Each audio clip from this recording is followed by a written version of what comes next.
The frozen dawn. Imagine a morning where the first thing you see isn't your smartphone screen, but your own breath crystallizing in the air. Imagine waking up under 4 layers of heavy wool blankets, yet your nose feels like a piece of ice. There is no thermostat to turn up.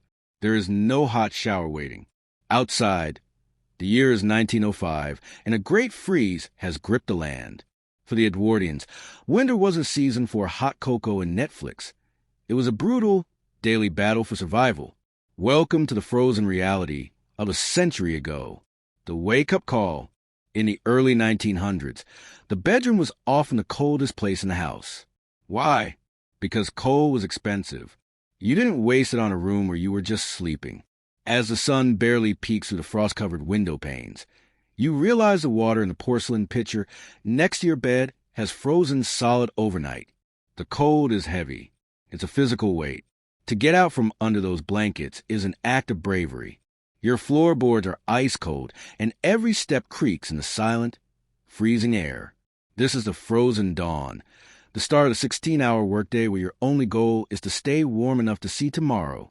The first task to fire the house is a tomb until the kitchen range is lit. In an Edwardian home, the range was the heart, the lungs, and the soul of the household. It provided the heat, the hot water, and the cooked food, but it was a demanding master.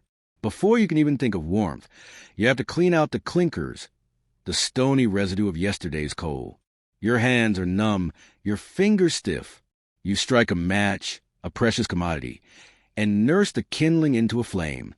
It takes an hour for the kitchen to become bearable. Until then, you move like a shadow in the dark, shivering uncontrollably as your body tries to generate its own heat. The psychology of the cold. We often think of people in the past as tougher than us. While they were certainly resilient, the psychological toll was immense. The winter meant isolation. If the snow was deep, no one was coming to help. There was no radio, no telephone for the common farmer. The silence of a 1900s winter was deafening.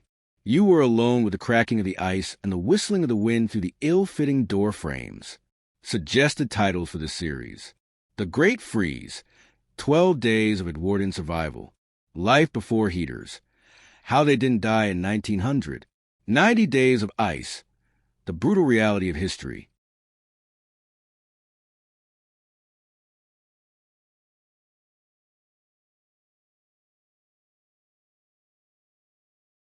The art of layering.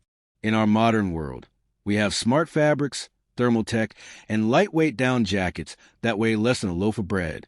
But in the winter of 1905, staying warm was a heavy, itchy, and exhausting business. If you didn't dress correctly, the damp cold would seep into your bones, leading to rheumatism or worse, pneumonia, the captain of the men of death. To the Edwardians, clothing was a fashion statement. It was your primary armor against a hostile environment.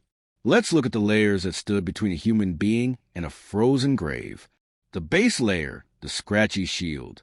Long before the morning tea was poured, the struggle began with a union suit or long johns.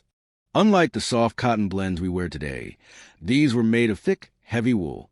If you were poor, the wool was coarse and untreated, feeling like sandpaper against your skin.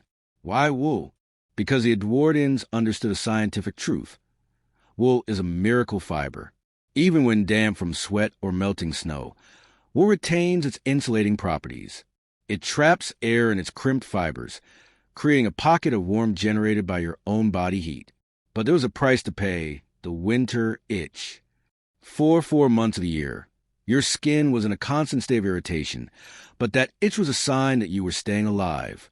The middle layers, trapping the heat. The secret to Edwardian survival was not one thick coat, but many thin layers. Over the long underwear came the flannel shirt, usually made of a wool-cotton blend. For men, a waistcoat vest was mandatory. It wasn't just for style. It provided an extra layer of protection for the vital organs in the chest and abdomen. For women, the layering was even more complex and burdensome. Over the chemise and corset came the petticoat, sometimes 2 or 3 of them. These were made of heavy flannel or quilted fabric.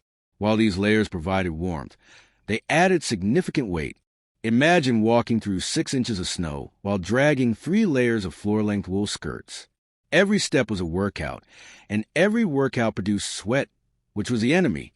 If your inner layers got too wet from perspiration, and then you stopped moving, the moisture would turn ice cold, chilling your core instantly. The outer shell, the heavy-duty protection. The greatcoat was the final piece of the puzzle. For a working-class man, this was often the most expensive item he owned. Made of melting wool, a fabric so thick and tightly woven it was almost waterproof. These coats were designed to last a lifetime. They were so heavy that putting one on felt like someone was placing their hands on your shoulders and pushing down. But the coat wasn't enough. In the damp winters of the UK or the North American plains, you needed a barrier against the wind. This is where leather and fur came in for the wealthy, while the poor used heavy wax-treated canvases or simply wrapped themselves in extra woolen shawls. The extremities, the battle for toes and fingers. The most common injury in an Edwardian winter wasn't a cold or flu. It was chilblains. These were painful, itchy swellings on the fingers and toes caused by repeated exposure to cold and then sudden heat. To prevent this, footwear was a priority. Leather boots were greased with tallow, animal fat, or beeswax to make them waterproof. Inside the boots, people would stuff dried hay or old newspapers. It sounds primitive, but paper is an incredible insulator. The air trapped between the sheets of newsprint acted as a thermal barrier, keeping the heat from escaping to the soles of the feet into the frozen ground. Gloves were rarely the thin, stylish things we see in movies. For the laborer, they were thick mittens, often knitted by a mother or wife, with a leather palm stitched on for grip. Mittens were superior to gloves because keeping the fingers together allowed them to share warmth, a small but vital tip for survival. Class warfare, in the cold, the art of layering, also highlighted the brutal class divide of the era. The wealthy had access to silk linings, which reduced the itch of the wool, and luxurious furs like mink or sable that were windproof and incredibly warm. The poor, however, relied on shoddy. Shoddy was a fabric made by grinding up old woolen rags and spinning them into new, low-quality yarn. It was heavy, it smelled when it got wet, and it wasn't nearly as warm as virgin wool. While the rich looked like winter royalty in their velvet and fur, the poor looked like bundles of rags, quite literally wearing layers of history, just to keep their pulse steady. The psychological weight. By the time an Edwardian was fully dressed to go outside, they might be carrying an extra 10 to 15 pounds of clothing. This physical burden contributed to the exhaustion of winter. You didn't just walk, you labored. You didn't just sit, you remained encased in your fabric armor. But as you stepped out the door and the minus 10 degrees Celsius wind hit your face, you thanked every single layer. You were a walking thermos, a self-contained heating unit wrapped in the best technology the 19th century had to offer. The hearth of the home. In the modern world, warmth is invisible. We flick a switch, a silent furnace hums in the basement, and heat flows through vents. But in 1905, warmth was a living, breathing, and hungry beast. It lived in the kitchen, inside a massive, black iron structure known as a range. This wasn't just an appliance. It was a heart of the home. If the fire died, the house died. If the fire grew too wild, the house burned. Managing the hearth was a full-time job that required skill, muscle, and a constant battle against the soot that threatened to choke the lungs of every inhabitant. The black iron beast. The Edwardian kitchen range was a marvel of Victorian engineering and a nightmare of maintenance. Made of heavy cast iron, it stood as a dark monument against the kitchen wall. It featured a firebox in the center, an oven on one side, and a water boiler on the other, for the woman of the house or the servant. The day didn't start with a cup of tea. It started with blacking the range. Every few days, the iron had to be polished with a graphite paste called black lead to prevent it from rusting in the damp winter air. It was back-breaking work that left your hands stained gray for days. But a clean range was a point of pride. It showed that even in the depths of a brutal winter, the household had not given up its standards. The fuel, black gold. In the early 1900s, coal was the lifeblood of the nation. Thousands of men toiled deep underground to provide the black gold that kept the country from freezing. For a typical household, the arrival of the coal man was the most important event of the week. He would carry heavy burlap sacks, weighing over 100 pounds each, down into the cellar. Coal was expensive. A sudden spike in prices during particularly harsh winter could mean the difference between eating meat or eating dry bread. Every lump of coal was counted. You didn't just throw a shovelful on the fire. You placed it strategically. You learned the language of the fire, how to bank it at night, so that a few glowing embers remained in the morning, saving you the struggle of starting from scratch with expensive kindling. The morning ritual of ash. Before a new fire could be lit, the remains of the old one had to be dealt with. This was the ash pit. Cleaning out the ash was the messiest job in the house. Fine, gray dust would rise into the air, settling on the furniture, the food, and into the lungs of whoever was cleaning it. This ash wasn't just waste, though. In the spirit of Edwardian frugality, it was often recycled. Sifted ash was used to soak up spills, mixed with night soil waste for the garden, or even used as a primitive abrasive to clean metal pots. Nothing was wasted because, in the winter, resources were too precious to throw away. The science of heat, the convection struggle. One of the greatest challenges of the 1900s was that heat didn't travel. The kitchen might be a sweltering 25 degrees Celsius, 77 degrees Fahrenheit because of the stove, but just 10 feet away in a hallway, the temperature dropped to near freezing. To combat this, Edwardians used draft excluders, long, snake-like bags filled with sand or sawdust placed at the bottom of doors. They understood that the hot air from the stove would rise and try to escape, while the heavy, cold air from outside would crawl along the floor like a ghost. Life in the winter was a constant movement between zones. You stayed in the kitchen as long as possible. When you had to move to the parlor or the bedroom, you did so quickly, carrying a hot brick wrapped in flannel or a copper bed warmer filled with coals to keep your hands from numbing. The hidden killer, carbon monoxide, with all the doors shut tight and every crack stuffed with rags keep the heat in, a new danger emerged, the silent killer. Coal fires produce carbon monoxide in poorly ventilated houses, or if the chimney flue was blocked by soot or a bird's nest, the gas would build up. Edwardians didn't have digital detectors. They relied on common sense and traditional signs. If the family became unusually drowsy, or if the pet dog seemed lethargic, it was a sign to crack a window, even if it meant letting in the sub-zero air. The choice was often between freezing or suffocation. Many families went to sleep in a warm room and simply never woke up, victims of the very fire that was supposed to keep them safe. The sound of the hearth. There's a specific sound to an Edwardian winter. The rhythmic clink-clink of the coal shovel against the iron grate, the roar of the chimney when the wind caught it, and the occasional pop of a gas pocket in the coal. For the children of the house, the hearth was the center of their universe. It was where they did their homework by the flickering orange light, where they toasted pieces of bread on long forks, and where they listened to their elders tell stories of even worse winters from the past. The fire was more than a utility. It was a member of the family. It required feeding, cleaning, and attention, and in return, it provided the only thing that made the dark, frozen months bearable. Light in life. Conclusion of Part 3. But the fire was only half the battle. To keep the fire of the human body burning, you needed calories and lots of them. In a world where the milk froze in the bottle and the meat turned to stone in the larder, how did the Edwardians feed themselves? Breakfast of survivors. In our modern world, we often count calories to lose weight. In 1905, you counted calories to stay alive. A body living in a house with no central heating, performing manual labor in sub-zero temperatures, burns energy at a terrifying rate. To survive an Edwardian winter, you couldn't rely on a light salad or smoothie. You needed fat. You needed sugar. You needed heavy food that would sit in your stomach like a hot coal.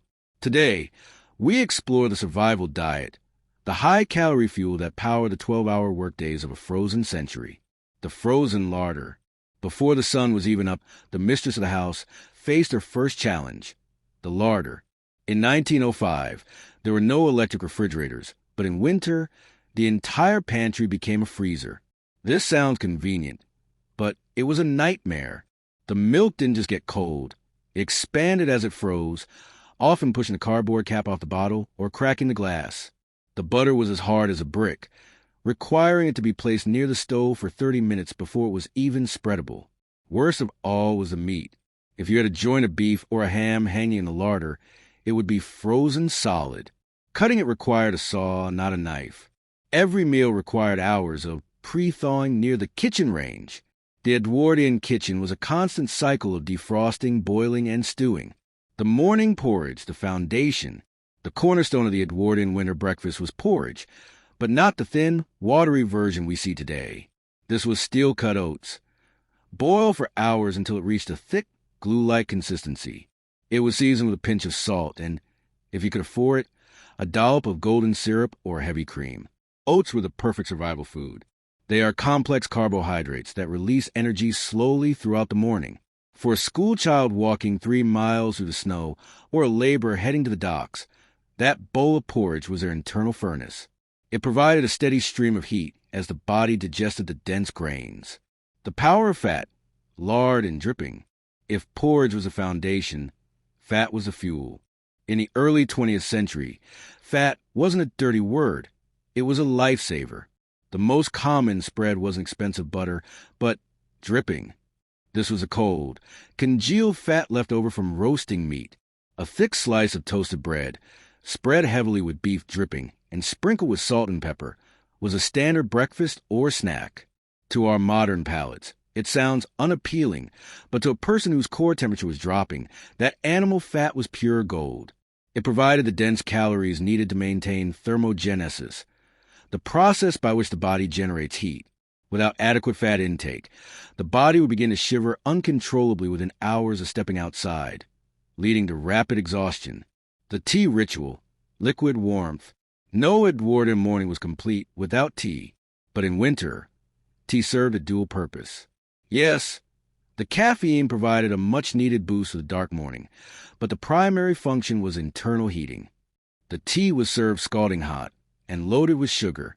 Sugar was a quick-burning fuel, giving the body an immediate spike in energy to tackle the first chores of the day, like shoveling snow or carrying water.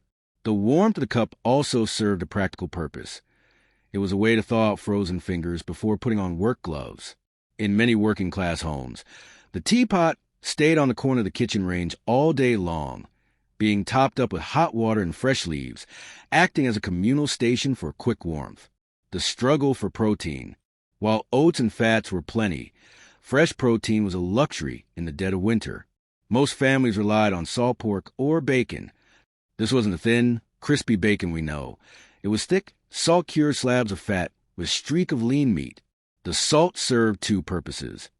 It preserved the meat without the need for ice, and it encouraged the body to retain water, which was strangely helpful in the dry, cold air of winter. Eggs were rare. Chickens often stop laying eggs when the days get short and the temperatures drop. If a family had eggs in January, they were likely water-glassed, an ancient method of preserving eggs by submerging them in a bucket of sodium silicate. These eggs would stay fresh for months, but they were treated like precious jewels, saved for the most grueling days or for the sick. The pudding culture, dinner, usually eaten at midday, was the largest meal. This is where the famous suet puddings came into play. Suet is the hard fat found around the kidneys of cows. Edwardians would mix this fat with flour and dried fruits like raisins to create spotted dick or suet dumplings. These puddings were steamed for hours. They were incredibly dense and heavy. A single serving could contain 800 to 1,000 calories. This was a slow burn, fuel that would get a worker through the freezing afternoon until the sun went down. Conclusion of Part 4. The Edwardian winter diet was a masterpiece of survival. It was built on the understanding that the body is an engine, and an engine cannot run without fuel. They ate with a purpose, to stay warm, to stay strong, and to stay alive. But what happens when you finish your meal and realize there is no water left to wash the dishes? Or worse, no water to drink? In our next part, we look at the most basic necessity of life and how it turned into a frozen nightmare. Water and ice. In the 21st century, we take water for granted. We turn a handle, and an endless stream of clean, temperature-controlled water appears. But in the winter of 1905, water was a stubborn, frozen enemy. In the Edwardian era, If you want a glass of water or a pot for tea, you didn't just turn a tap, you often had to fight for it with an axe. Today, we explore the frozen grid, the era where the most basic necessity of life could disappear overnight, trapped inside pipes of lead and wells of stone. The sound of the axe, the morning break, for the millions of people living in rural areas or small villages, water came from an outdoor pump or communal well. On a morning where the temperature had plummeted to minus 15 degrees Celsius, the scene at the village pump was one of communal struggle. The prime of the pump would have frozen solid. To get the water flowing, you had to perform a ritual. First, you brought out a kettle of boiling water, precious water saved from the night before, and poured it slowly over the iron neck of the pump. You waited for the ice to crack and melt within the mechanism. Only then could you begin the heavy, rhythmic pumping. And you had to be fast. If you pumped too slowly, the water would freeze again before it even hit your bucket. The sound of metal clanking and ice shattering was a true alarm clock of the Edwardian countryside, the nightmare of indoor plumbing. In the cities, modern plumbing was beginning to take hold, but it was primitive and ill-prepared for a deep freeze. Pipes were made of lead or cast iron and were often attached to the exterior of houses or buried just inches beneath the cold brickwork. When water freezes, it expands. In the winter of 1905, the sound of a thump followed by a hiss was a sound of catastrophe. A burst pipe didn't just mean no water. It meant that when the thaw finally came, your home would be flooded with freezing, muddy water. To prevent this, Edwardians would leave their taps dripping all night. They knew that moving water is harder to freeze than standing water. However, this led to a secondary problem. The drains would freeze, and by morning, your sink would be a solid block of ice, overflowing onto the floor. The thaw trap. If your pipes did freeze, the methods for thawing them were terrifyingly dangerous. The common solution was to take a flaming rag soaked in oil or a handheld blow lamp and run it along the lead pipes. In a house filled with wooden beams, hay-filled mattresses, and coal dust, this was a recipe for a house fire. Many Edwardian families survived the cold only to lose their homes to a fire started by a desperate attempt to get the water running again. The laundry ordeal. If obtaining water for drinking was hard, obtaining water for cleaning was an Olympian feat. Wash day in the winter was a multi-day battle. You needed gallons of water to wash the heavy woolen layers we discussed in Part 2. This meant hauling dozens of buckets from the pump, heating them on the kitchen range, which took hours, and then scrubbing the clothes by hand. The real heartbreak came when it was time to dry the clothes. You couldn't hang them outside. They would simply freeze into wooden shapes. A shirt hung on a line in 1905 would become a flat, frozen board in minutes. If you tried to fold it, the fibers would snap. Most families had to hang their wet laundry on clothes horses inside the kitchen. This turned the only warm room in the house into a damp, humid, and claustrophobic jungle, with a smell of wet wool and coal smoke mixed into a thick, suffocating air. The harvest of ice. While the average person struggled with ice, for some, the ice was a crop. Before the invention of electric refrigeration, ice was harvested from ponds and rivers. Men with long, jagged saws would venture onto frozen lakes, cutting massive blocks of ice that were 2 feet thick. These blocks were hauled by horse-drawn sleds to ice houses, deep underground pits lined with straw and sawdust. Remarkably, if the blocks were packed tightly enough, the ice would stay frozen all the way through the following summer. In 1905, the ice that froze your pipes in January was the same ice that would cool a wealthy man's drink in July. The ice harvesters were the unsung heroes of the winter, working in the most dangerous conditions, often falling through thin ice just to secure this frozen commodity. Hygiene and the sponge reality. Because water was so difficult to transport and heat, full-body baths were rare in the winter. Most people practiced the sponge bath. You would stand in front of the kitchen fire with a small basin of warm water and a rag, washing one section of your body at a time, while the rest of you shivered in the cold air. This lack of water usage wasn't just about laziness. It was about survival. Every drop of water used for washing was a drop of water that had to be hauled, heated, and paid for in coal. In the hierarchy of winter needs, thirst and warmth always sat higher than cleanliness. Conclusion of Part 5. As the sun began to set at 4 p.m., the struggle for water would pause, but the struggle for work continued.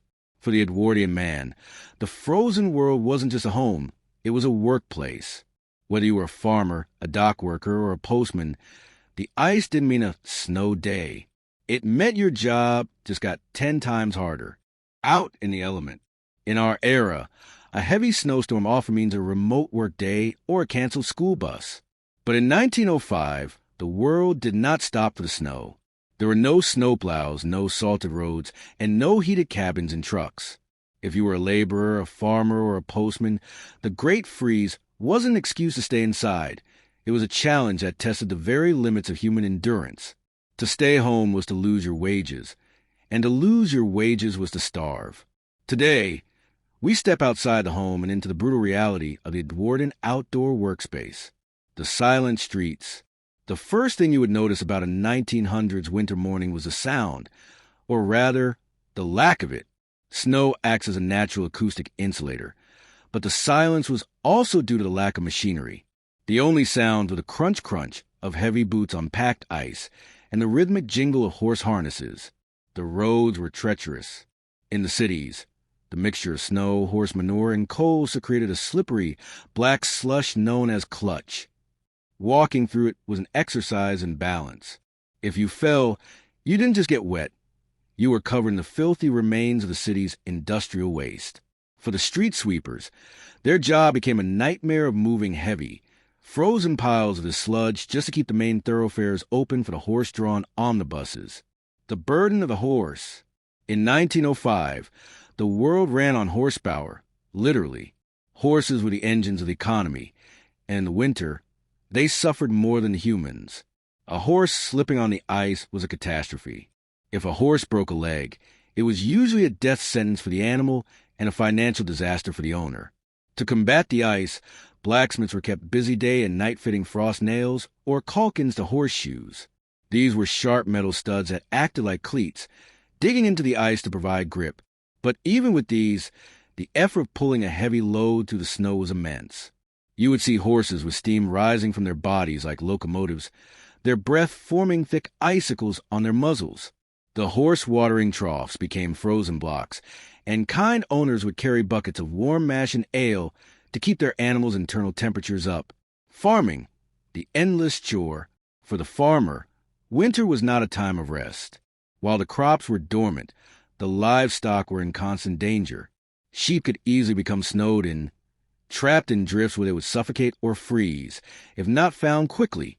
Farmers had to trek miles through waist-deep snow, often carrying a long pole to poke into drifts, looking for steam holes created by a buried sheep's breath. Feeding the cattle was a grueling physical labor. Frozen hay had to be pitched, and as we discuss in Part 5, the water supply was a constant battle. The farmer's hands were a map of his struggle. Cracked skin, hacked sores from the cold, and permanent frost-nipped fingertips. There were no waterproof Gore-Tex gloves. There was only grease-soaked wool that eventually froze into the shape of the shovel handle. The postman and the messenger. One of the most respected figures of the Edwardian winter was the postman. In an age before the internet, the mail was the only link between families. The postie was expected to make his rounds regardless of the drifts. Rural postmen often walked 15 to 20 miles a day.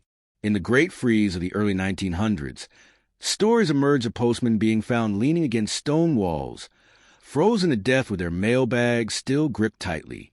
They were the sentinels of communication, and the sight of the red-faced man in his heavy navy blue coat was a symbol of hope for isolated families. They brought the news of the outside world to people who hadn't seen a neighbor in weeks. The danger of whiteouts. Without GPS or paved highways, it was incredibly easy to get lost. A sudden blizzard or whiteout could turn a familiar path into a deadly trap. In the flat plains of North America or the high moors of England, the horizon would disappear. People would lose their sense of direction just yards from their own front door.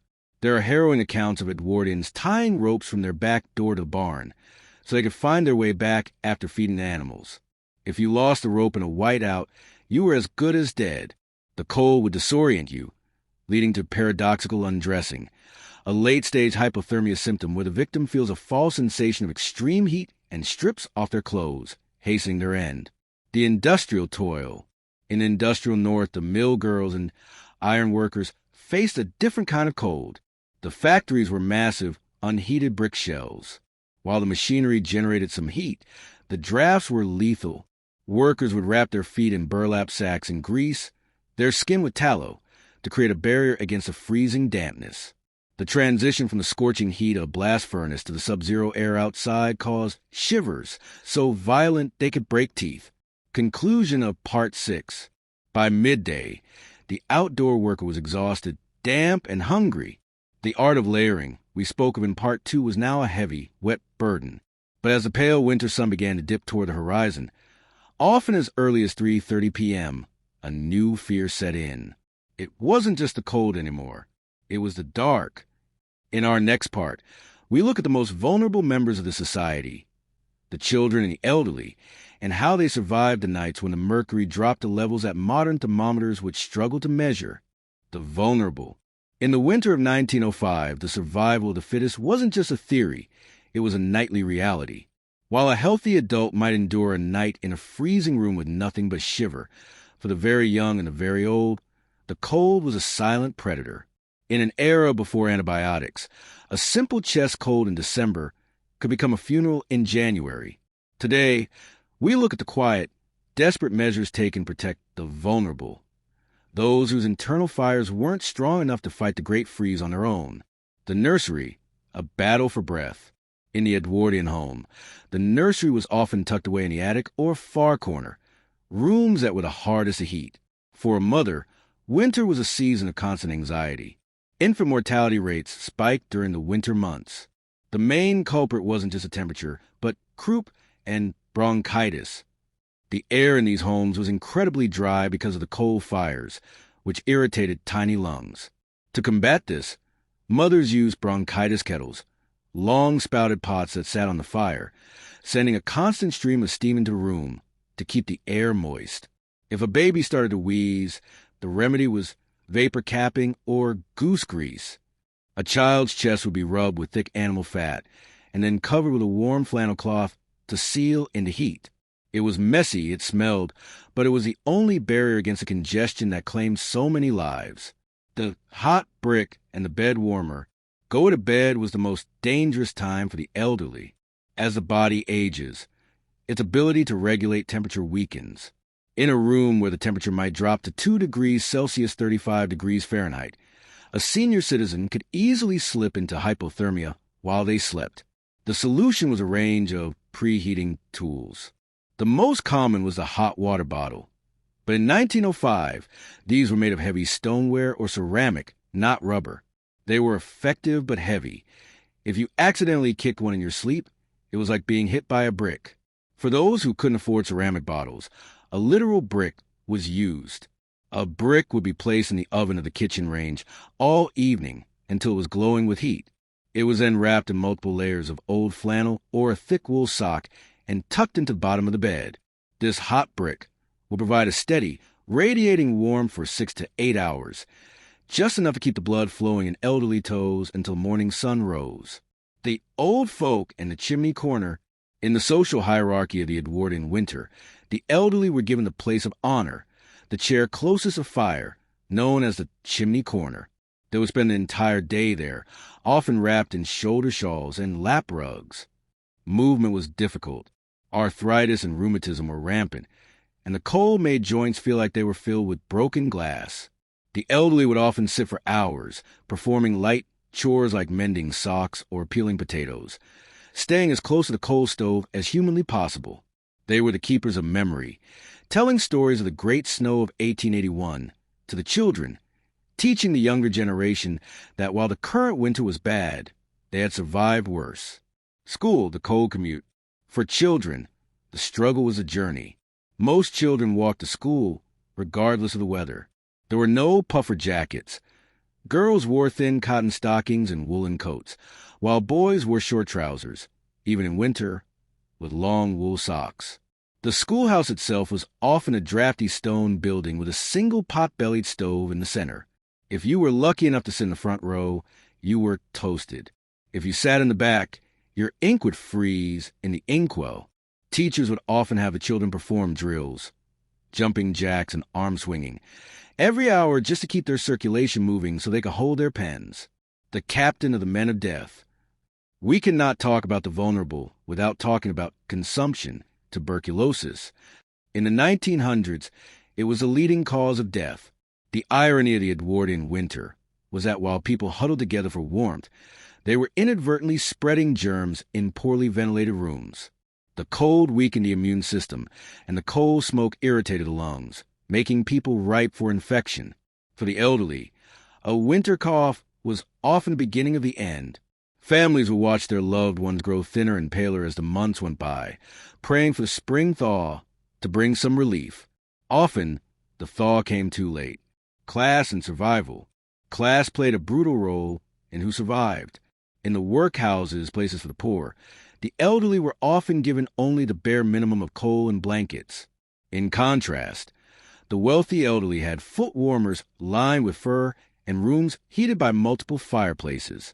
The vulnerable poor had to rely on parish relief, small donations of coal or blankets from the church.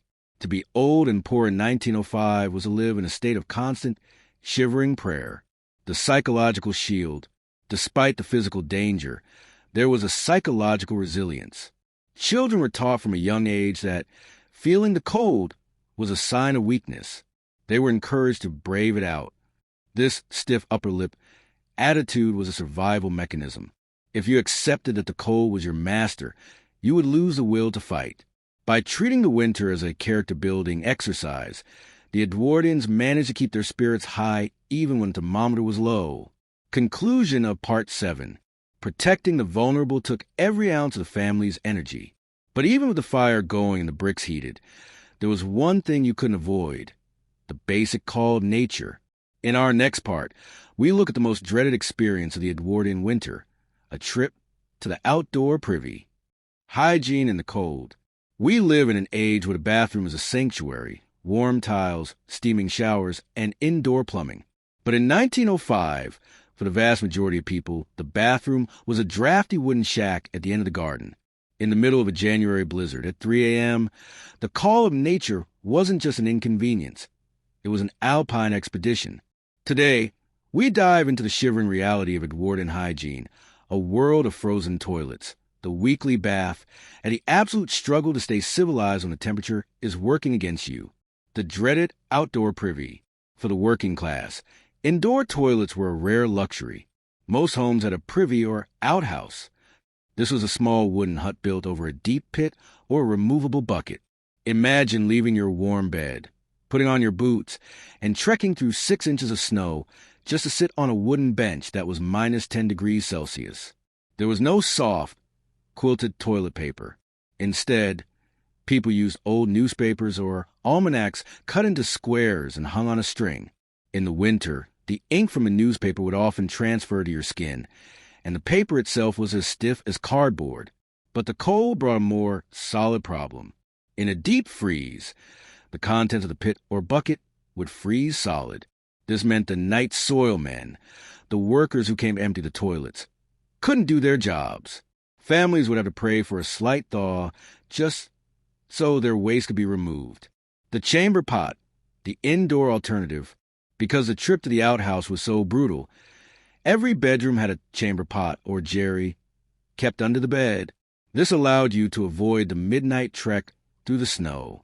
However, this came with its own set of problems. The smell was contained by a ceramic lid. But in the morning, someone had to carry the slops downstairs, through the kitchen, and out to the privy to empty them.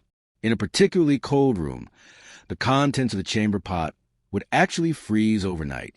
Breaking the ice on a chamber pot is a historical reality that most period dramas conveniently forget to show, but was a standard morning chore for the Edwardian housewife or housemaid. The once-a-week bath. In our modern world, we shower daily.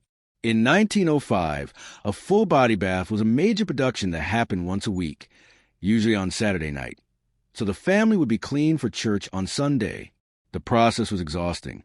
First, you had to haul the tin bath out from its hook in the scullery and place it in front of the kitchen range. Then you had to boil gallons of water on the stove. This took hours. Because coal and water were expensive, the family would share the same bathwater. The father, as a breadwinner, usually went first, then the mother, and finally the children in order of age. By the time the youngest child got in, the water was gray, soapy, and lukewarm at best. To stay warm, you had to keep your upper body out of the water and wrap a towel around your shoulders while you scrub your legs. The moment you stepped out of that tin tub, the cold air hit you like a physical blow. You had to dry off and get into your flannel nightgown as fast as humanly possible before your skin turned blue. The sponge in the washstand. On the other 6 days of the week, washing meant using the washstand in the bedroom. This consisted of a large ceramic bowl and a pitcher of water. As we mentioned in Part 5, this water was often frozen in the morning. Once the ice was broken, you would perform a top and tail wash. You'd wash your face, your armpits, and your feet. The goal wasn't to feel refreshed. It was simply to remove the soot and sweat of the day. Because the air was so dry and the soap was often harsh, made with lye, skin would become chapped and cracked. The Edwardians used glycerin and rosewater, or plain lard to soothe their bleeding knuckles and faces. Cleanliness in 1905 wasn't about a fresh scent. It was a battle against infection and skin rot. Laundry, the frozen armor. If personal hygiene was hard, keeping clothes clean was even harder. We've talked about the art of layering. But imagine the weight of those clothes when they got wet. In the winter, mud and slush from the streets would cake onto the bottom of long skirts and trousers. Since you couldn't wash heavy wool coats every week, people relied on brushing. Every night, you would use a stiff bristle brush to scrape off the dried mud and horse manure from your coat. For the inner layers, dolly tubs and wringers, mangles, were used. The work was so cold that women's hands would often turn a deep purple red, a condition known as washerwoman's hand. Drying the clothes indoors, as mentioned before, created a damp environment. This humidity, combined with the cold walls, created black mold. The Edwardians didn't know about spores, but they knew the musty smell of winter was a sign of a sickly house. The secret of smelling like a winter. If you could travel back to 1905, the first thing you would notice wasn't the cold, but the smell. Everyone smelled a mixture of coal smoke, damp wool, animal fat from the dripping in lard, and a hint of unwashed skin. But because everyone smelled that way, no one noticed it. It was simply the smell of survival. Perfumes and colognes were used by the wealthy to mask it. But for the common man, his scent was his badge of labor. To be clean in the winter was a luxury that required time and money that most people simply didn't have. Conclusion of Part 8. Despite the grime and the freezing outhouses, the Edwardians maintained a remarkable level of dignity.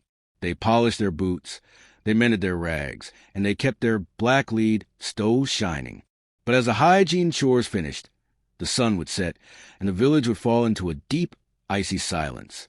In our next part, we look at the winter industry, how the economy kept moving when the canals were frozen and the roads were blocked. In the modern world, we are bombarded by artificial noise, the hum of electricity, the roar of engines, and the ping of notifications. For a Viking living in the 9th century Arctic, the world was characterized by a profound, almost heavy silence. But to the trained ear, this silence was never empty. It was a language. This section explores the sensory intelligence of the Norse people. To survive the winter, they had to develop a heightened state of environmental awareness that modern humans have almost entirely lost. They didn't just look at the weather. They felt the atmospheric pressure in their joints and tasted the moisture in the air. The most critical sense for a Viking was hearing. In the dark, your eyes can deceive you, but the sound of the ice does not lie. We look at the phenomenon of ice cracking. When temperatures drop rapidly, the ice on a fjord or lake contracts and shatters with sound like a gunshot. A Viking hunter could tell the thickness of the ice and the direction of a developing crack simply by the pitch of sound. This was the difference between a successful crossing and a freezing death in the black water. Furthermore, the howl of the wind to the turf walls of the longhouse served as an early warning system. They could distinguish between a passing squall and the great white death, a blizzard that could last for days. Their sense of smell was equally refined. In an era before chemical pollutants, the air was a canvas of scents. A Viking could smell a snowstorm coming from miles away, the scent of ozone and metallic cold that precedes a heavy fall. Within the settlement, smell was a diagnostic tool. The scent of the hearth fire told them if the wood was damp, indicating future smoke issues, or if the peat was high quality. Even the smell of the livestock in the byre provided information. A change in the scent of the manure could indicate a sick animal, which was a threat to the family's heat source and future food supply. This sensory survival extended to the tactile or touch. Vikings developed a topographical memory. They could navigate familiar paths in total darkness or heavy fog by feeling the slope of the ground beneath their boots and the direction of the wind against their cheeks. This is often referred to as wayfinding. They used the fetch of the wind, the way it feels as it hits an obstacle, to locate their longhouse when visibility was zero. This part of the script emphasizes that the Vikings were not fighting nature. They were reading it. Their bodies had become finely tuned instruments, synchronized with the frequencies of the Arctic. They lived in a state of constant, active listening, a meditative survival mode that kept them one step ahead of frost. When the sky above the Arctic begins to dance with ghostly green and violet fire, a modern person sees the aurora borealis, a collision of solar particles with the Earth's magnetic field. But for a Viking, the sky was a stage for the gods. This section explores the spiritual shield provided by Norse mythology. In the depths of a winter where the sun had abandoned the earth, the Vikings needed a why for their existence. Their myths weren't just stories. They were a psychological framework that turned a terrifying environment into a meaningful, albeit dangerous, landscape. The northern lights were often interpreted through the lens of the Valkyries, the shield maidens of Odin. The flickering lights were believed to be the reflections of their armor as they led the souls of fallen warriors to Valhalla. This interpretation turned a cold, celestial event into a source of inspiration. It reminded the Norsemen that even in the darkest night, the gods were active. Other traditions viewed the lights as the breath of the frost giants or the bridge of Bifrost, connecting the world of men, Midgard, to the realm of the gods, Asgard. By personifying the weather, the Vikings made the Arctic winter something they could negotiate with through ritual and courage, rather than something they should simply fear. This mythological worldview was essential for combating the winter depression we discussed in Part 7. The Vikings believed they were living in the age of the wolf. Their mythology told them that one day a winter would come, the Fimbul Winter, that would never end, leading to the final battle of Ragnarok. Therefore, every spring that arrived was a temporary victory for the gods. This created a culture of extreme stoicism. If the gods themselves were destined to die fighting the cold and the monsters, then a mortal man could surely endure a few months of darkness. This warrior ethos was applied to everyday survival. Stoking the fire was a sacred act. Tending the cattle was a duty to the clan. Enduring the hunger was a test of spirit. We also examined the role of the seeress or vulva. During the winter, she would perform seer, a form of shamanic ritual. In the dim, smoky light of the longhouse, she would enter a trance and travel to other worlds to ask the gods when the thaw would come. These rituals provided a social placebo. They gave the community hope and a sense of control over an uncontrollable environment. The script highlights that survival is 10% physical and 90% mental. The Vikings' ability to see dragons in the sky and gods of wind provided the psychological armor necessary to prevent the cold from freezing their hearts. They didn't just survive the winter. They transformed it into an epic poem.